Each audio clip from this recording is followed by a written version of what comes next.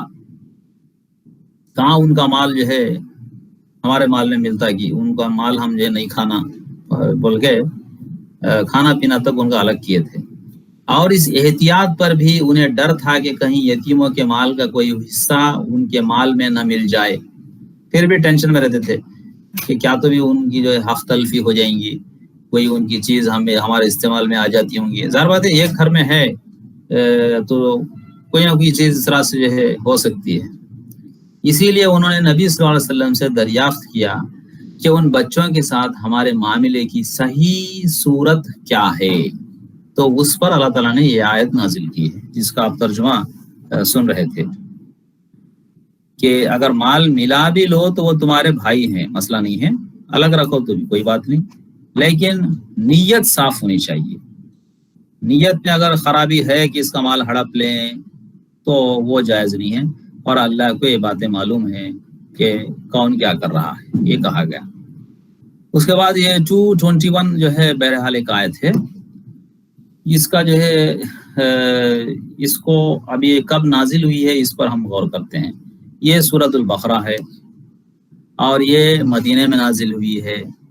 مطلب یہ ہے کہ مکی دور کا 13 برس کا جو ہے پیریڈ گزر چکا ہے، 13 ایئرس آف مکہ.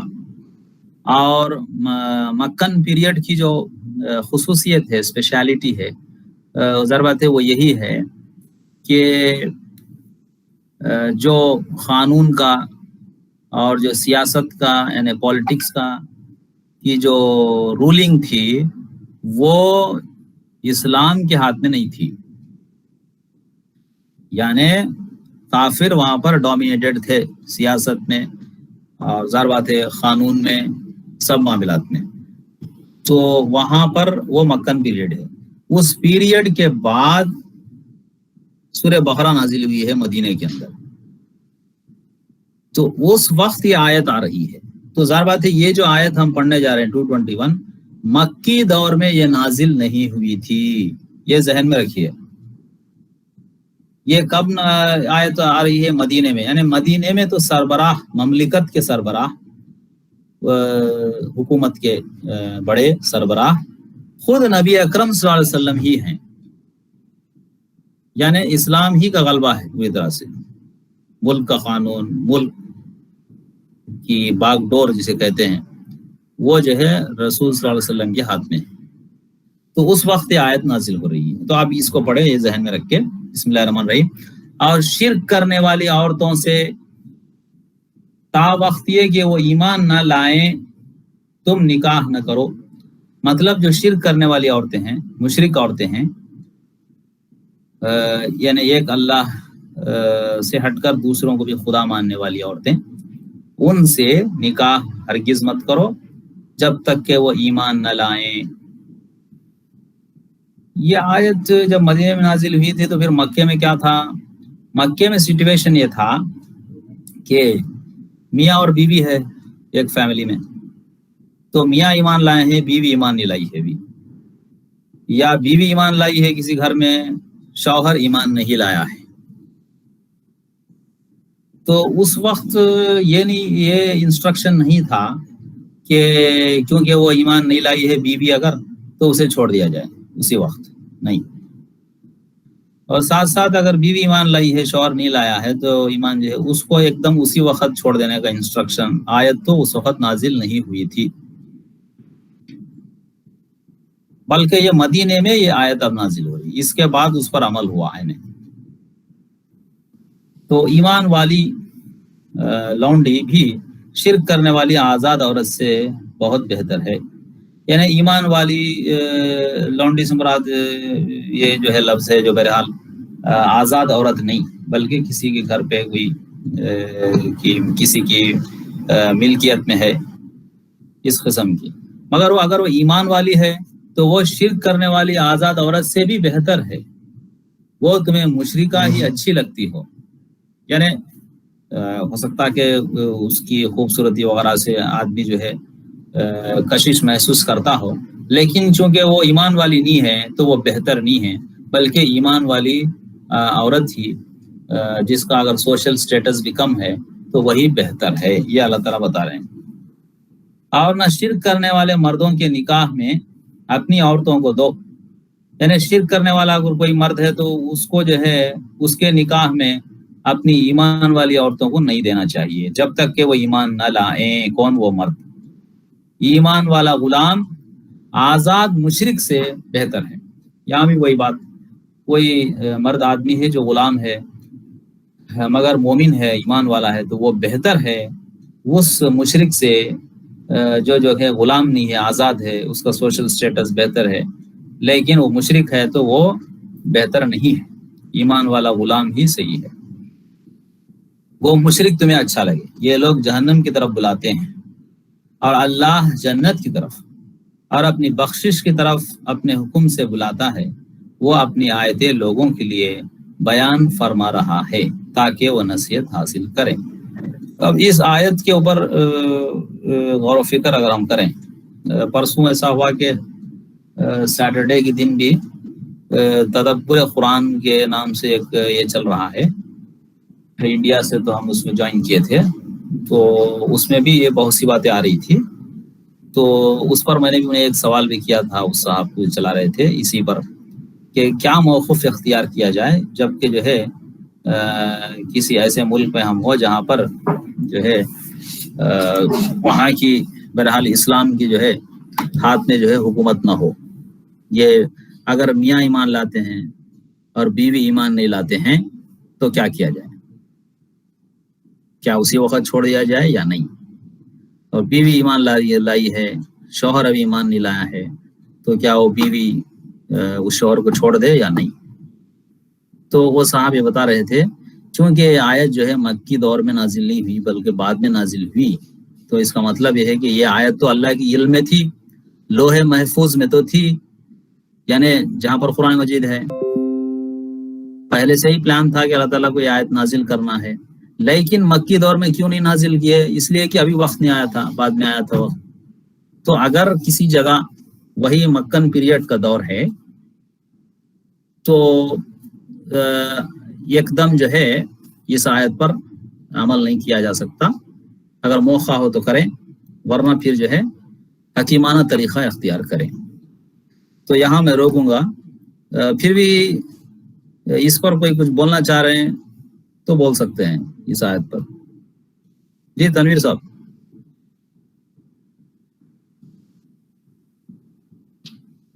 جی عبدالرحمن، نہیں بس آپ کی وضاحت بہت ہو گئی، ہماری طرف سے کچھ ایسی بات خاص نہیں جوڑ سکتے۔ ٹھیک ہے، جزاک اللہ۔